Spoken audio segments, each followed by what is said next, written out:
Saludos, amigos y amigas de La Respuesta. Hoy, 11 de septiembre del año 2022, se cumplen 21 años de una tragedia inmensa que se produjera en New York en ocasión del ataque terrorista contra las Torres Gemelas. El Pentágono en Washington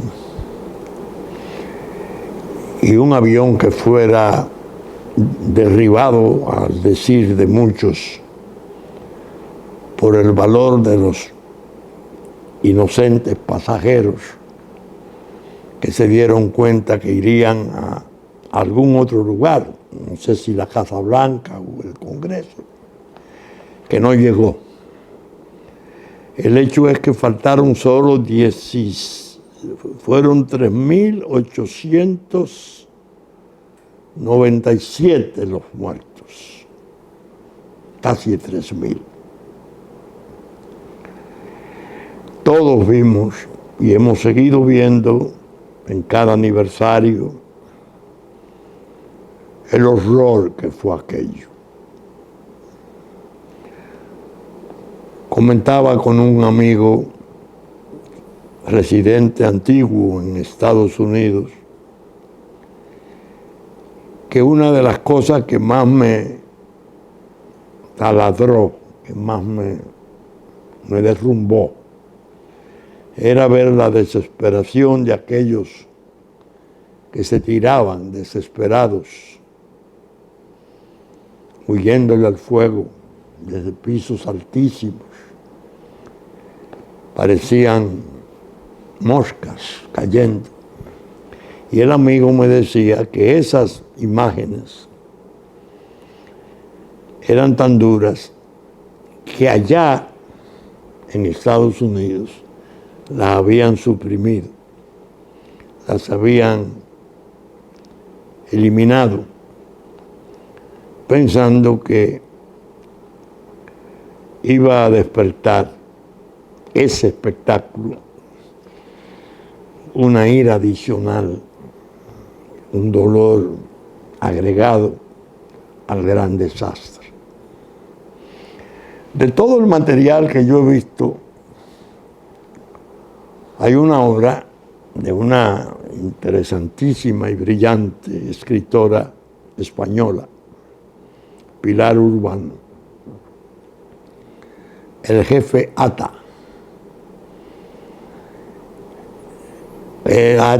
Mohamed Atta era el egipcio que comandó a los grupos terroristas que, utilizando 3 aviones de vuelos comerciales, se estrellaron, como todos sabemos, 2 en las Torres Gemelas, 1 en el Pentágono. El hecho es que el mundo se estremeció y es casi un parecer unánime que a partir de ahí todo ha sido diferente. Fue un hecho bárbaro que produjo a escala mundial sentimientos de todo tipo, excepto las áreas que son partícipes radicales de esas atrocidades. La generalidad de la humanidad se conmovió y entendió que era algo espantoso. El espectáculo fue tristísimo, imborrable. En ese libro de Pilar Urbano yo encontré material preciso, serio, bien articulado, de todo el proceso previo de preparación. El jefe Atta, un ingeniero egipcio que se había especializado en Alemania, parece que llegó a ser notable en la universidad, incluso creo que tenía proyectos de él que se estaban ejecutando en Alemania, no él, sino diseños de él. Una autoridad en su ramo, guió a 18, 19 elementos terroristas, suicidas, musulmanes suicidas, que se decidieron atacar a Estados Unidos de esa forma, en la Torre Gemela, porque era la más alta, la más simbólica, como una manera de pegarle a Estados Unidos en su ícono fundamental, y después al Pentágono por razones obvias. Las reacciones fueron fuertes, tan fuertes que se podría decir sin exceso, que tienen derivaciones actuales muy desgarradoras de guerra. Se produjo el ataque a Irak. El presidente Bush, hijo, reaccionó en una forma violenta, como era de esperarse, y atacó a Irak. Lo atacaron bajo otro predicamento de que tendría armas de destrucción masiva, cosa esta que no se pudo establecer, pero evidentemente era una reacción de un pueblo importantísimo, de vanguardia del mundo, que había sido atacado de una forma salvaje. Allá estaba Saddam Hussein, un jefe de Estado duro, muy duro, que había librado guerra con Irán durante 9 años. Entonces, una virtual alianza por debajo con Estados Unidos. El caso es que terminó en la horca y la guerra fue dura, durísima. Pero eso escaló el Estado Islámico, el ISIS, la guerra en Siria, que todavía sigue siendo un escenario de muerte y destrucción. Yemen con otras motivaciones, pero derivadas de un desquiciamiento que el terrorismo le impuso al mundo. Y hoy, al cumplirse 21 años, fue en el 2001, de aquella atrocidad, yo consideré que el programa La Respuesta tenía que desplazar un poco sus temas fundamentales como noticias, pandemia y guerra de Ucrania, para abrirle un espacio al pesar, al dolor. Fue realmente una experiencia tristísima para el hombre sobre la tierra, brutal, cantidad de inocentes, que pudo ser, así como fueron cerca de 3.000, pudo ser 10.000, 15.000, porque esas torres eran inmensas y tenían una población de oficinas, trabajadores, etcétera, de miles. Pero el daño fue enorme y todavía uno lo advierte. Bueno, basta uno pensar en lo que es viajar hoy en un avión, el examen en los aeropuertos, los zapatos, las cosas que se pueden llevar, no llevar. Todavía el efecto derivado de aquella atrocidad terrorista está condicionando y cambiando todas las costumbres. Antes el vuelo era casi un pasatiempo. Ahora hay que pasar por barreras de seguridad especial, cosas más que justificables, muy explicables. Lo cierto es que recordar el 11 de septiembre del 2001 es un deber. Y expresar, reiterando, el mismo dolor que sintió uno cuando lo vio producirse. Y el grado de recriminación y reproche a un acto de esa naturaleza. Las guerras, desde luego, derivadas, han sido atroces. Se podría decir que la cantidad de bajas y de caídos, multiplica por, qué sé yo, por 1000 o más esa primera cuota de sangre y lágrimas del 11 de septiembre. Pero el mundo ha estado, y pienso que desde entonces, en forma más aguda, confrontando perspectivas con características de señales apocalípticas. En Estados Unidos hay un espanto siempre. Antes del 11 de septiembre existía y ha permanecido ahora redoblado por un ataque terrorista nuevo de otra envergadura. El llamado plan de la bomba sucia. Si se logra armar una bomba atómica sucia en alguna de sus ciudades mayores, por obra del terrorismo. Esa es una cuestión que no solo ha estado en novelas y en obras ingeniosas, como hay una, El Quinto Jinete, de un autor francés, ahora no retengo su nombre, que realmente uno la lee y se eriza, pensando que eso es posible. Y eso sería la terminación de la humanidad, porque las reacciones no se harían esperar y serían devastadoras. El hecho es que estamos hablando de estas cosas pesarosas al comenzar el programa. Y claro,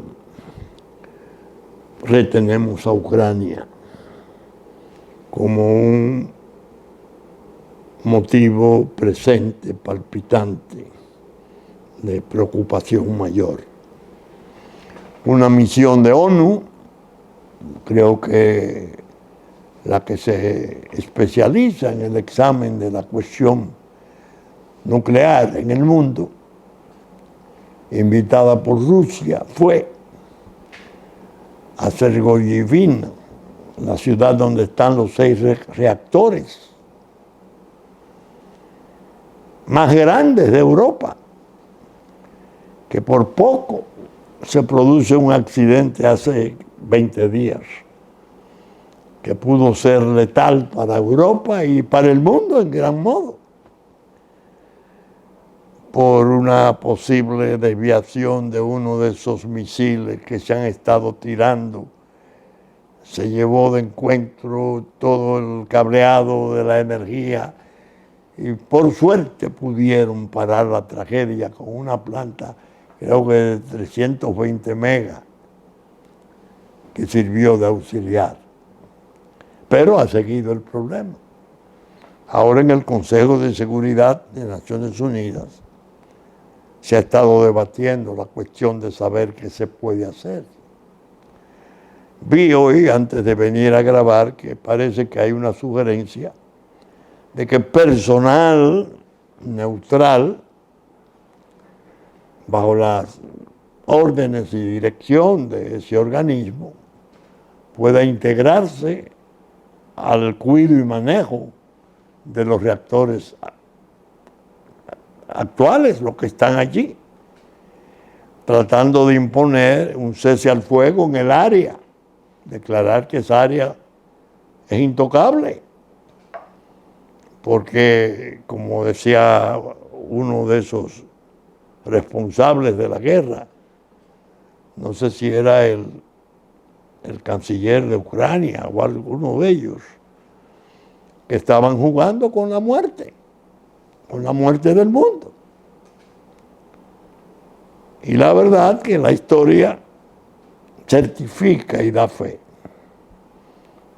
de que el hombre, cuando ha ido a las grandes desgracias de las grandes guerras, ha estado impulsado por sin razones horribles, que después que pasan y uno logra leerlas en buenas obras, el sentimiento que surge es, pero bueno, se pusieron locos y no podían subsanar eso, no podían armonizarse, y por eso fue que se produjo la de ahora, que está como una sombra dando vuelta a Europa, y a rato se pasa a Asia y Eurasia, es la que tiene al mundo atento a que se imponga la razón, y los poderosos de las naciones, los que tienen los armamentos de destrucción masiva y letal definitiva, se sienten a conversar lealmente, a decir, pero bueno, si seguimos por este camino vamos a terminar destruyéndonos todos. No habrá ganadores ni vencidos. No, uno se encuentra con las noticias pesarosas, armas, que el señor Blinken, secretario de Estado de Estados Unidos, en una visita sorpresa, llegó a Kiev, en Ucrania, que fue a ofrecer 2.800 millones de dólares en nuevo armamento. Pero bueno, entonces se está armando más a Ucrania porque se cree que Rusia puede ser vencida, que Rusia va a salir con la sábana por un canto, como dice el pueblo de Ucrania, por obra del armamento de Occidente utilizado por los ejércitos de Ucrania. Eso es guerra, guerra en todos los sentidos. A eso se agregan los fenómenos que comentábamos en el programa pasado, el invierno, el gas de Rusia, el petróleo. Europa manos arriba, que le comentaba a un pariente muy cercano,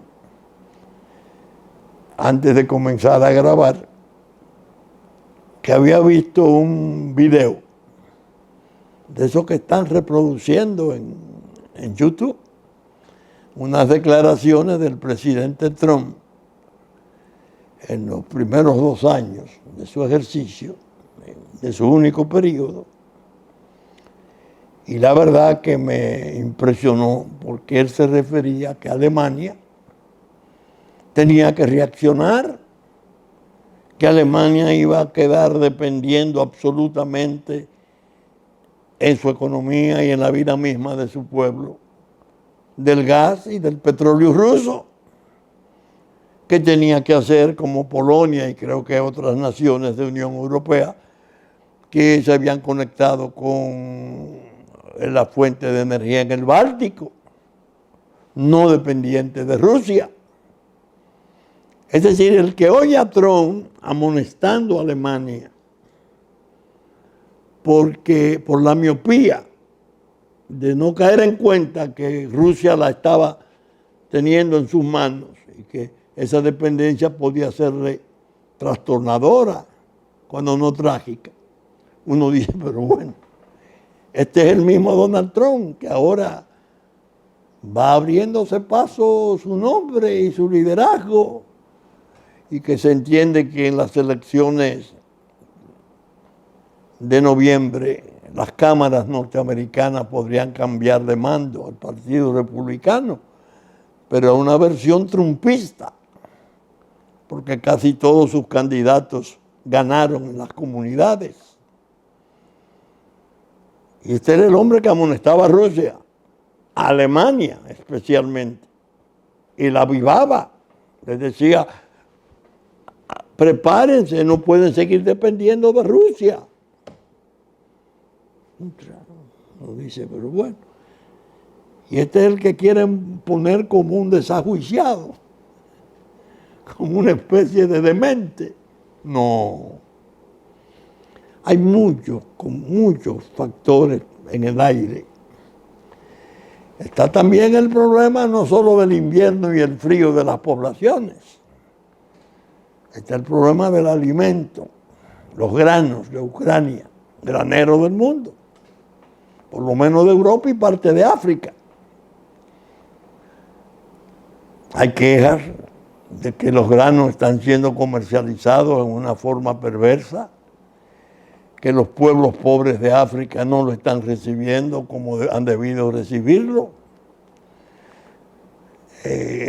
Turquía está resentida. El señor Erdogan dice que OTAN no puede hacer nada sin Turquía y que Turquía está viendo con preocupación sus políticas, las políticas de OTAN. Es decir, hay un conjunto de circunstancias y factores que el que los lee y los aprende y los bien razona, no tiene otro camino que el pesimismo. No puede hacer alarde de que eso no es nada y vamos arriba. No. Hay un trastorno con una guerra en un contexto económico de energía y alimentos gravísimo, de espacios con armamentos letales terribles. No es buen augurio para la humanidad cuanto ocurre. Pero bien, nosotros en el Caribe, teniendo también motivos para el sobresalto, en la semana ocurrió algo que a mí me interesó porque vi un rasgo, solo un rasgo, del parecer esencial del presidente Abinader sobre lo que está significando el horror de la disolución y de la descomposición total de Haití. Sus bandas criminales organizadas, presidente, que ya sabemos que fue víctima el que había de un magnicidio en aposento. Un horror. El presidente Abinader dio instrucciones a Migración para que no se permita la entrada, creo que de 12 jefes de bandas criminales y de un sujeto que fuera canciller de Haití.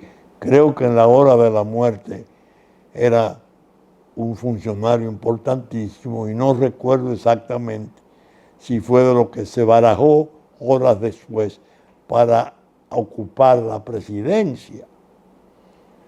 Después hubo unos incidentes con la viuda del presidente Moïse, como que se quejó de que muchos de los que estaban en el funeral no tenían moral para poder estar ahí.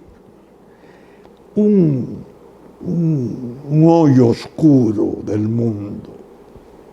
Han convertido a Haití en un horror.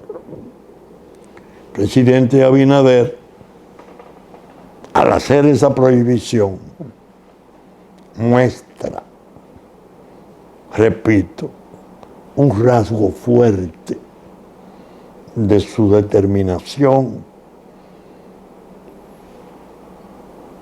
que debemos esperar que se concrete y cuaje, porque evidentemente su otro gesto, el del muro, la verja muro, y una política drástica, serena, legal, pero drástica, para repatriar la cantidad inmensa de invasores que tenemos, de un modo u otro se ha diluido una oposición que yo entiendo que está muy empeñada en lo que llamo la guerreta electoral, que quiere ver en esas cosas de Luis Abinader una especie de esfuerzo, diríamos, superficial, vano, para postularse en una reelección que no corresponde con una convicción profunda, como la que tenía su padre, que ese escribió libros sobre el hecho de que el problema fundamental de la República Dominicana era el descalabro y el carácter fallido, indetenible del Estado haitiano. Pero el rasgo es valioso. Yo he tenido que a algunos amigos razonarle. El presidente, en realidad, está metido en un berenjenal en sus decisiones, porque el equipo gobernante que le rodea tiene expresiones muy airadas, muy soberbias, de disidencia con políticas esenciales del presidente, y no son removidos. Es decir, al público está pasando una impresión perniciosa, no buena, de que de algún modo el presidente quiere estar con Dios y con el diablo, y que eso de su posición nacionalista, de defensa a ultranza de la soberanía, su carta a los presidentes de Estados Unidos, Francia y el canadiense, y su resabio sobre vayan a ocuparse ustedes de eso, que yo haré lo mío aquí, que eso no es sincero. Porque si fuera sincero, ninguno de los ministros que andan ahí despotricando, disintiendo de sus posiciones esenciales, se atrevería. O de atreverse, perdería el puesto. Esa es más o menos la percepción pública. Ahora viene el rasgo que dije al principio, interesante. ¿Por qué resultó este episodio tan atractivo para mí? Porque un señor que tuvo funciones en relaciones exteriores, creo que fue ministro de Relaciones Exteriores, no sé si fue el mismo que dijo que en la frontera había 81 puntos de entradas y que se pasaba con la misma facilidad que se iba de la sala al aposento por esos 81 puntos. Creo que fue este. Si no fue él, fue otro que desempeñaba funciones equivalentes.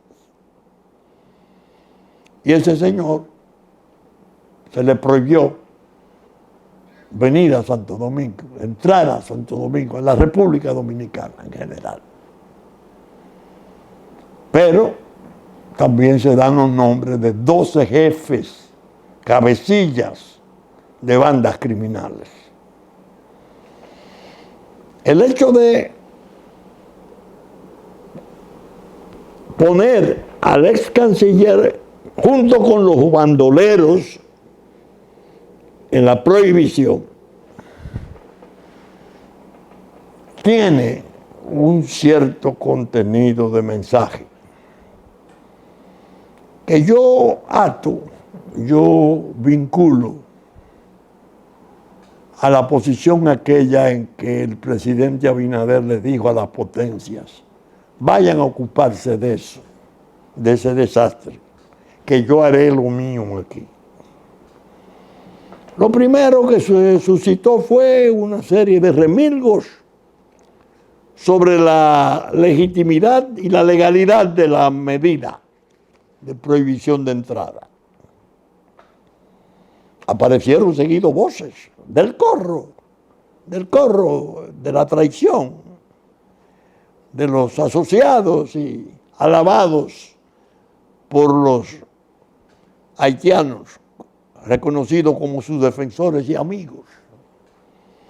Que esa medida podía ser arbitraria, no legal, no es verdad.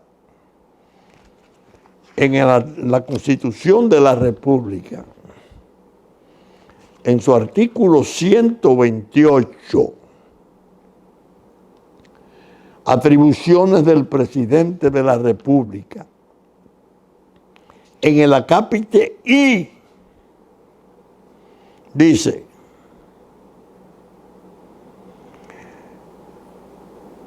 hacer, en el acápite K, en el K, hacer arrestar o expulsar conforme a la ley a los extranjeros cuyas actividades fueren o pudieran ser perjudiciales al orden público o a la seguridad nacional. Y este es el determinante: prohibir, cuando resulte conveniente al interés público, la entrada de extranjeros al territorio nacional. Constitución de la República Dominicana del 2010. Dos acápites terminantes que le dan total legalidad constitucional a la prohibición. Ahora, ¿qué atractivo ha tenido el episodio que yo advierto?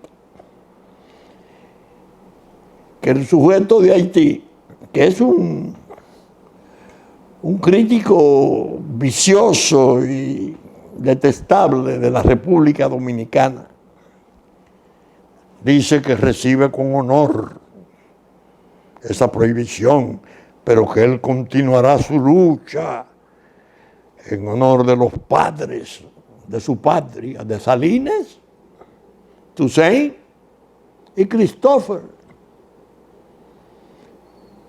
Como si esos tres fueran paladines de lo que él dice defender.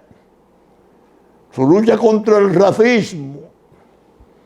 Si la independencia de ellos fue justamente la muestra más brutal que pudo haber de liberación, pero fue seguida de una conducta racista terrible entre ellos mismos.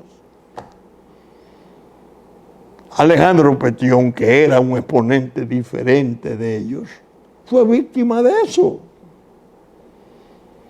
Entonces él dice que su lucha va a continuar. Bueno, ¿qué tendrá el presidente de la República en la manga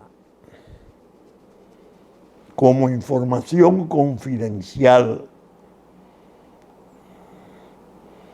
Confidencial, verdaderamente confidencial y de buen nivel de la inteligencia internacional, como se informan los presidentes.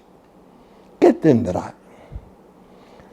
Asociarlo con las bandas en el tiempo en que el acarreo y tráfico de armas costosísimas, de última generación, es algo que asombra a los propios norteamericanos responsables, como el señor que yo cité en la semana pasada, Salisbury,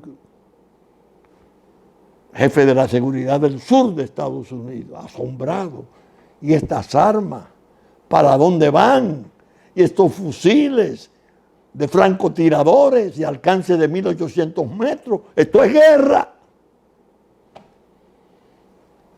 Entonces, evidentemente hay que tomar medidas ya, porque algo se está cocinando, como incidentes armados, como violencias fronterizas, como matanzas en el territorio haitiano para acelerar y aumentar el proceso de derrame de poblaciones inocentes, desesperadas, que están siendo víctimas de la violencia criminal de esos grupos. Pero esta es una cabeza política, él va a seguir su lucha, evocando a sus padres de la patria, Dessalines, Toussaint y Christopher. Dios mío. Y nosotros con los padres de la patria nuestros, ¿qué haremos? Especialmente Duarte, el del sueño, el del ideal, el que imaginó que era posible y después se hizo posible y una realidad este país, esta república, este Estado-nación. Tenemos también a Luperón, que por cierto, mi hijo Pelegrín, que está estudiando mucho la historia y los procesos, me estuvo comentando cómo había encontrado uno de esos libros fundamentales de los trastornos históricos entre Haití y nosotros. Porque aquí ha habido gente muy salamera en la traición, que tomaron unas declaraciones de Luperón en un momento que fueron agradables para la posición haitiana, porque evidentemente hubo un tiempo, el propio Francisco Rosario Sánchez entró por Haití para venir a sacrificarse en la lucha de la restauración y finalmente fue fusilado. Y lo digo, entré por ahí porque no me era posible hacerlo por otra parte, pero yo soy la bandera dominicana. Luperón encontró Pelegrín unos juicios severísimos sobre Haití y sobre un canciller haitiano muy importante, no recuerdo su nombre, que parece que había hecho unos pactos de convivencia y se volvieron, como hacen siempre, no cumplen nada de lo que asumen como compromiso. Hay que ponerle caso, porque quiere hacer un liderato nacional en base a que ahijado, hijo preferido de Dessalines, Toussaint y Christopher, él tiene que luchar porque su ideal es la una e indivisible. La isla una e indivisible. Precisamente por la que produjeron todas sus brutalidades sus padres de la patria. Nosotros para esos grupos somos el departamento 10 de su país, una provincia. Entonces el episodio que genera la prohibición del presidente es útil, es bueno, pero hay que interpretarlo y no dejarse llevar ni de las malicias de la gente de la traición, que tiene ya un equipo suficiente para distorsionar las cosas, ni de sus silencios, porque hay magistrados hay funcionarios que hablan y otros que no hablan, pero vaya usted a saber cuál de los dos es más efectivo en los daños nacionales. Yo me reía en estos días cuando se habló de crear un ministerio para la cuestión de Haití. Ministerio, entender la cuestión haitiana. Y yo dije, pero bueno, suprimieron la Cancillería, que están sugiriendo tal cosa. No, lo que ocurre es que la Cancillería es compleja porque su cabeza y el anillo que le rodea entiende que la cuestión de Haití hay que manejarla de otro modo, porque Naciones Unidas y la perspectiva de ser miembro del Consejo de Seguridad o alguna otra función está deslumbrando y silencio sobre los trastornos. Según me dicen, se dio una experiencia política ahora importante que a mí me satisfizo. Hubo cambios en la dirección política del PRM, el partido de poder, y cuadros fundamentales, entre ellos uno que es brillantísimo, histórico, Tony Raful, el poeta, mi buen amigo, y Ramón Albuquerque, Fafa Taveras, Guido Gómez Mazara, fueron removidos y sustituidos por jóvenes, pero entre ellos entró uno que es el que más políticamente tiene más significado, el ministro Ito Bisonó, que es genéticamente balaguerista, pero que evidentemente ha desarrollado una relación de amistad y cercanía con el presidente Abinader y con la gente del PRM, y el presidente Abinader consideró que era un dirigente pertinente. La prohibición de entrada de los bandoleros junto con el ex canciller. Búsquenme la nómina de los ministros que se solidarizaron, que salieron a decirle al presidente: lo felicito, estoy de acuerdo con usted. Ito Bisonó. Genoma balaguerista, patriotismo, defensa fundamental de la patria. No. Hay áreas de oposición. Eso es Abinader porque se quiere reelegir. Él no cree en eso. Caballero, usted dice eso. ¿Usted me puede decir qué hace usted en ese tema? Usted tiene una sola palabra de defensa del país, que no sea divagaciones maliciosas, ahí nadando en tres aguas. No, eso se le podría decir de parte de alguien o de grupos radicales en la defensa nacional que le pidieran más al presidente Abinader. Sí, está muy bien, pero hay que hacer más. Bueno, es correcto, es una petición.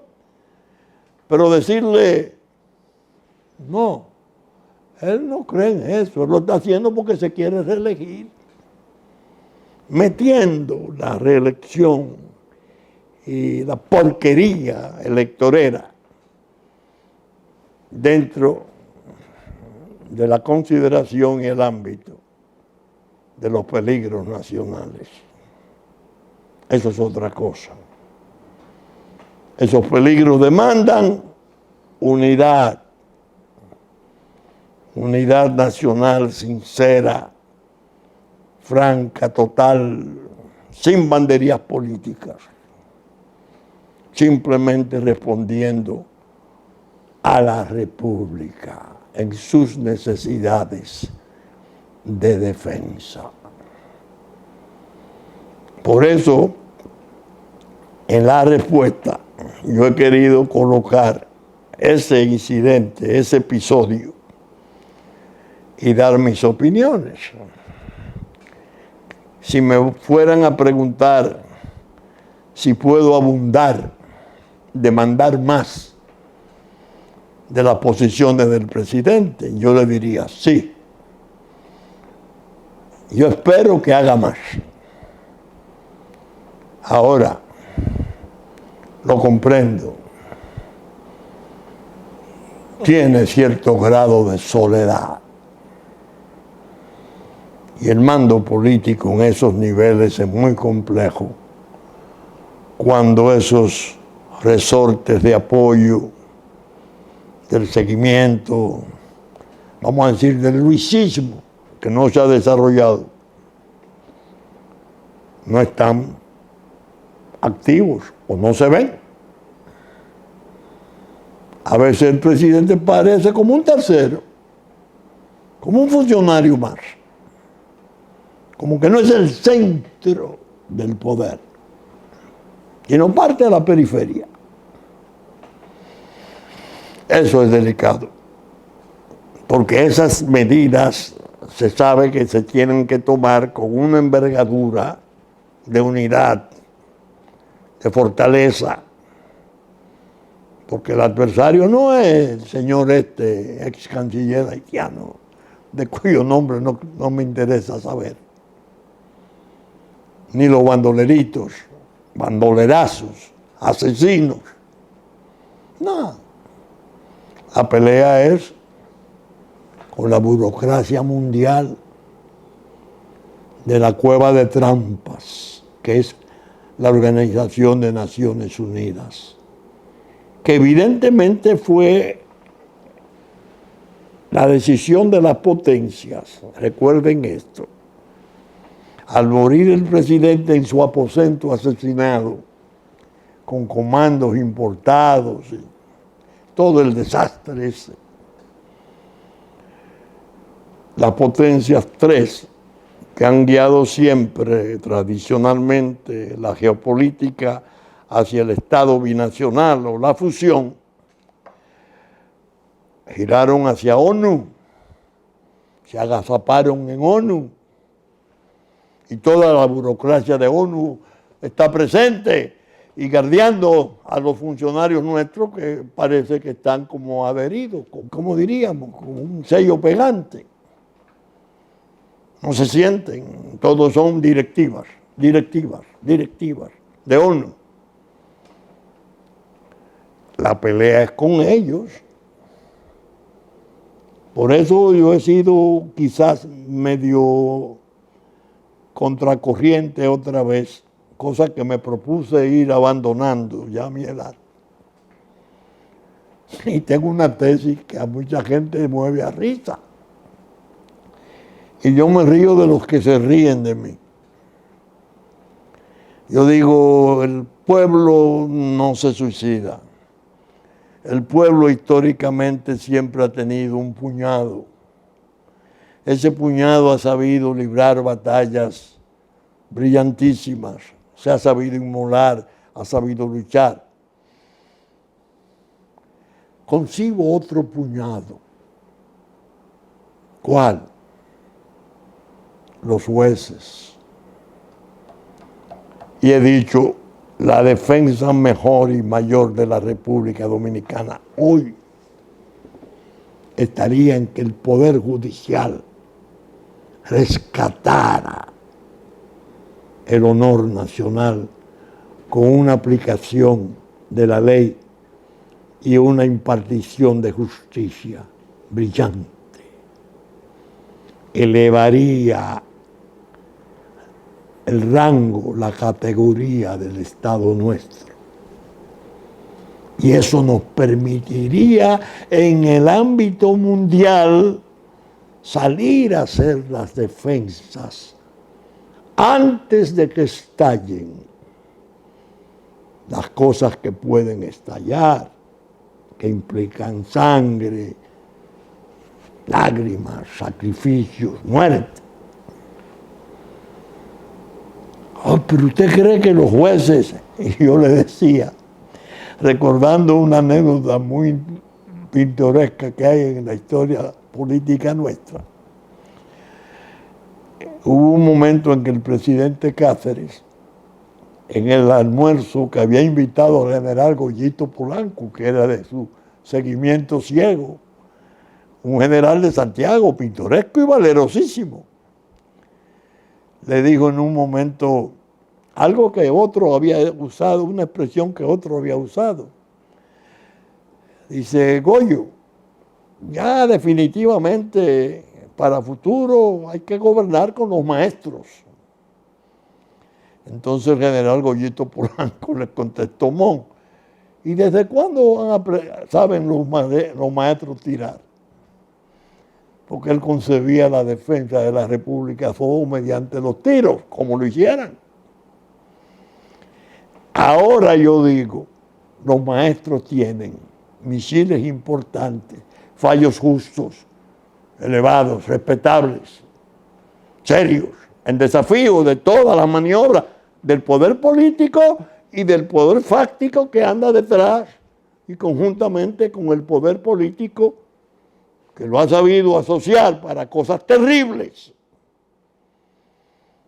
La respuesta que venga en sentencias memorables, que yo llamo numantinas, la defensa de su país a través del decoro. Yo conocí un juez, lo vi actuar, humilde, honesto, valeroso. Cuando fui a su mortuorio en Puerto Plata y lo vi postrado en su salita, en la casita a medio de rengarse, le dije a los amigos: ese conoció procesos de miles de millones de dólares. Miren cómo muere.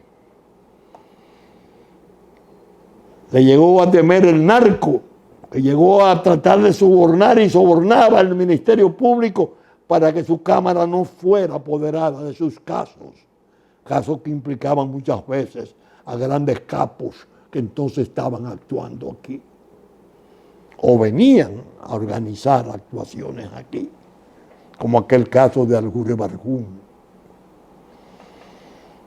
El Aljure Barjún que todos vimos.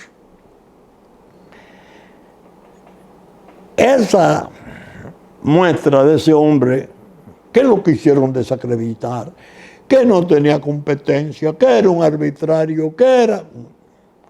Después conoció el juicio de un expresidente en 2 fases, 2000 horas, televisadas, 15 abogados participando, resolvió cientos de incidentes que le presentaron, retirándose a su despacho y viniendo con las soluciones. Juan María Severino, que en paz descanse, un verdadero exponente del decoro, de la justicia dominicana. Al país nadie le quite la esperanza de que aparezcan 10, 12, 15 muestras, siquiera parecidas al juez Juan María Severino, para ajustar cuenta con el escándalo de la exacción de fondos públicos, para ajustar cuenta creciente con el crimen de la droga y con todas las perversidades y crímenes que andan por ahí bailando en el fandango de la impunidad y de la burla de los poderes públicos.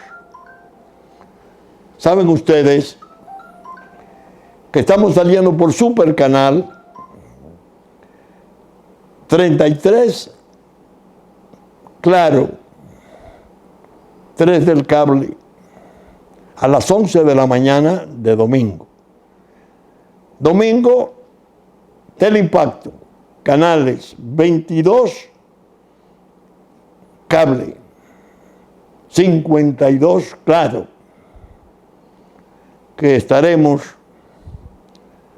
siendo reproducidos en YouTube a partir de las 12 del mediodía del domingo. Con la gracia de ustedes, esperamos estar el nuevo fin de semana, una vez más, sirviendo desde la respuesta. Muchas gracias y hasta entonces.